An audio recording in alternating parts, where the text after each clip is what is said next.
Hey everyone, welcome back to the channel. I hope you are doing absolutely well. In today's video, I will show you how to find your TradingView ID in 2026. So first of all, come here on tradingview.com, then log into your account if you haven't already. Over here on this page, you will see this Black Friday sale. So currently on TradingView premium subscriptions, a sale is going on in which you will get the subscriptions at up to 80% off. So if you are interested in this deal, make sure you check out the link in the description.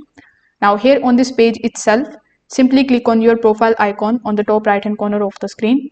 Now click on the option of settings and billings.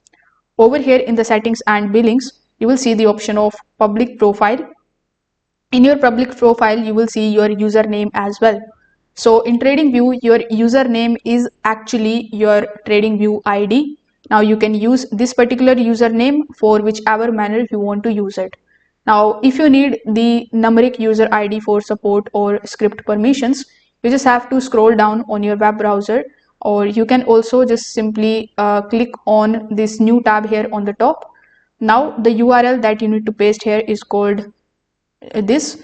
So here, instead of the your username, you just have to use your username which is available here in this link. After that, simply just hit enter, and it is going to redirect you here on this page. So basically what I means to say is that your username is your trading ID, and in order to use it in a numeric form, you can use this particular link so that you could come here on this page. So if you ever change your username, the ID updates instantly. So always check here when someone asks for your current ID. If this video helped you out, make sure that you like this video and subscribe to the channel. Thanks for watching.